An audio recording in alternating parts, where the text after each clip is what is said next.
Welcome to the best gambling show on the internet. This is the home of the money pick. Make sure you hit the like button. Make sure you subscribe. Week 13 over-unders to bet. It is always fun chasing these totals with you guys. Great to be here, whether it's Wednesday night, Thursday night, just an update. Friday, I'll be back in the Moneymaker studio for the live call-in show. Let's get to week 13. First game, Thursday night football. We got the Seattle Seahawks at the Dallas Cowboys. Over, under, 47.5. I'm going under. And I get it. The Cowboys have been really hot offensively. They've been beating up on bad teams, putting up 30, 35 points a game. But I think the Seahawks defense comes to play. And I feel like during this whole week, when people talked about this game, the one part of the equation they just seem to forget is the Seattle defense. I have a ton of respect for it, especially the secondary. I do think they come in and play a good game. I don't think Dallas is going to go 30 or 40 and boat race them like they did the Commanders. On the other side of the ball, listen, there's been a lot of excuses made for the Seattle offense, and the first one that normally comes to mind is the offensive line. Listen, Abraham Lucas has been hurt. That's hurt the offensive line, but the big issue with the Seattle offense is Geno Smith. He just hasn't been good enough, and he's also holding the ball 4, 5, 6 seconds to drop back, and you just can't do that in this league, and you especially can't do that against the Cowboys defensive line that smells blood. They hit you one time, they're going to hit you 5 times. We know how Micah Parsons and that D-line operates. I'm going under. I don't think Seattle gets much going offensively, but I also think the Seahawks defense shocks America a little. Under the 47.5. Next game, we got the Indianapolis Colts at the Tennessee Titans. Over, under, 43. Money, money, money. Money. I'm going under. And when I look at this game, we have to understand what this game means for the Colts. They're battling for their playoff lives, division game, division rivals against a Titans defense that even at their worst, they're stingy. And we've seen the Titans defense struggle at times this year. But the main attacking force, the main impetus of this Colts offense is the run game. And I know JT's going to be out, but I think Moss has this covered. But the problem is, when you try to run it against Tennessee, there's just nowhere to go. On the other side of the ball, I'm worried about Levis, man. He looked decent in the first 2 games, but it seems like every performance he looks worse. I don't know if you guys watched that Carolina film, but it's absolutely heinous, and he seems lost out there. This Colts defense will bring the hammer on him. I think this is a defensive game. I think only one team gets to 20 here. That's why I love the under 43. Make it a money pick. Next game, we got the Arizona Cardinals at the Pittsburgh Steelers. Over, under, 41.5. I'm going over. And I get it. Listen, I know this is at Heinz Field. I know we're damn near in December. I know the Steelers offense is bad. I know Kenny Pickett is playing quarterback, but I still like the over. I do think getting rid of Matt Canada added a little bit of juice to this offense. There's not a lot of science to it, but we did see them put up 400 yards. We also know this is a Cardinals defense that just isn't very good. I know they try hard. I know they blitz a lot. I know John Gannon has coached these boys up pretty decent, but there's only so much you can do in this league when you don't got the dogs. I think Pittsburgh runs it for 150, 170 yards easy. But on the other side of the ball, this is where it's going to get controversial. I know we've been riding Pittsburgh the last 4 weeks. I know they've been nice to us on Patreon, and I'm happy about that. But I'm also not going to get dramatic about it. I understand that there are weaknesses to this Pittsburgh defense.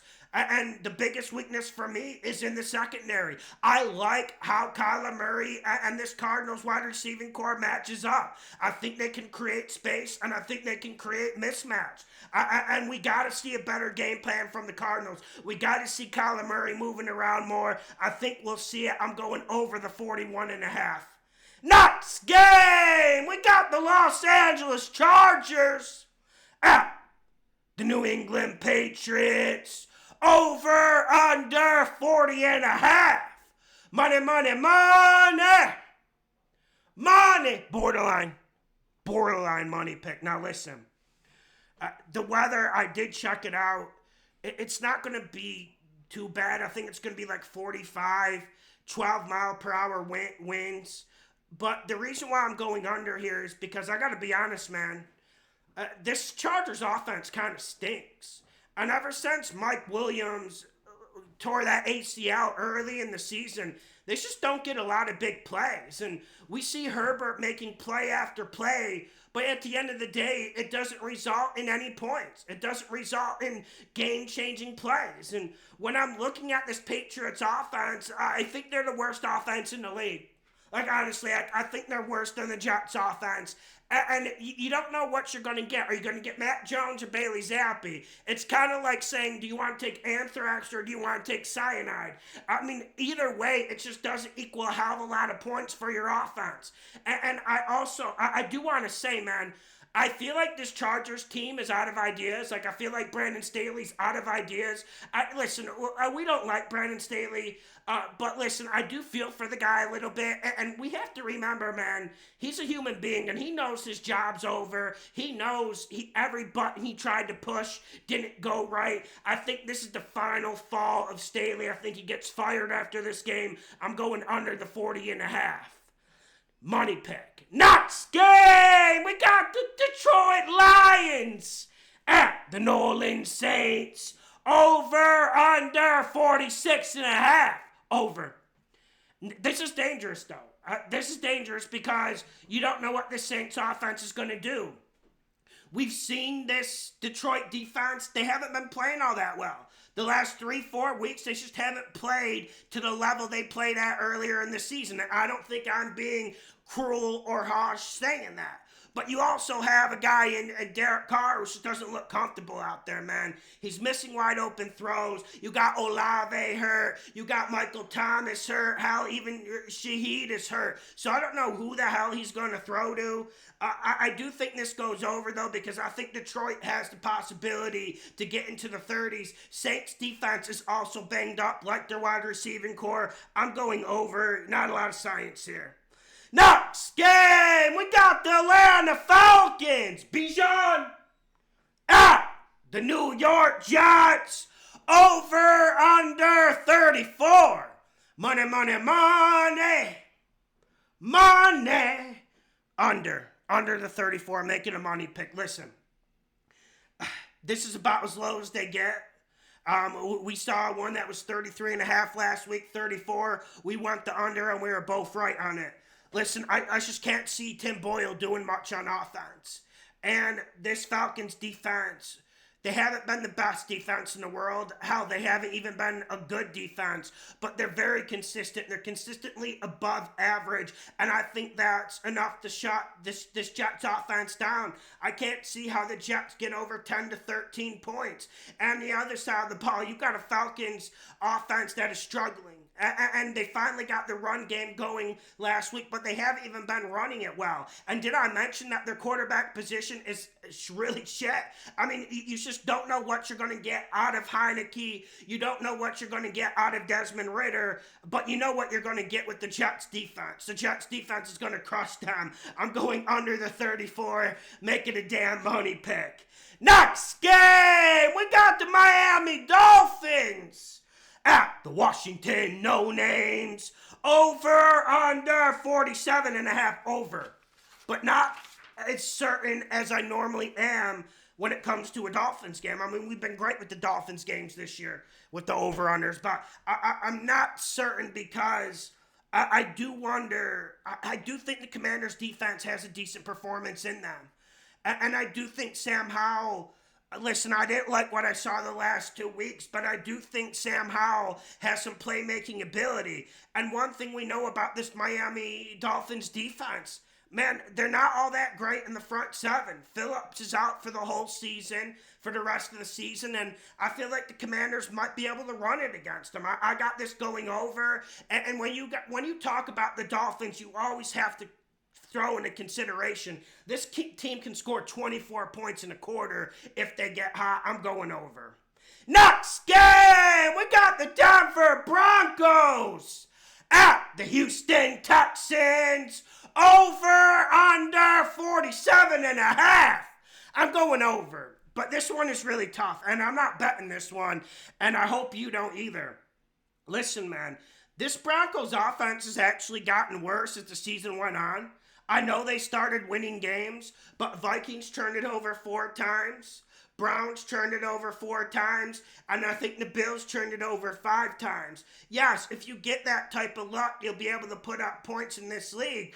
But now you're playing the Texans, who they just don't turn it over. But I think here's why I got it going over. And it's not because the Broncos offense or the Broncos being able to force first turnovers. A lot of those turnovers were luck. I don't want to take anything away, but there is a little bit of luck variance in this league. But I think C.J. Stroud gets his boys into the 30s. I think this is a must-win situation for the Texans, and I think this is a situation where the Texans come out, and I think the Texans dominate. I don't think the Broncos are as good as you guys think. I don't think they're as good as the TV says they are. I'm going to bet on that. Texans are getting to 30, and they're going to cover the spread, and this is going to go over. Next game, we got the Carolina Panthers. Bryce at the Tampa Bay Bucks. Over under 37. Borderline money pick. Borderline. You probably don't want to be betting this game. Degenerate, stand up. I'm talking to you right now. I like the under here.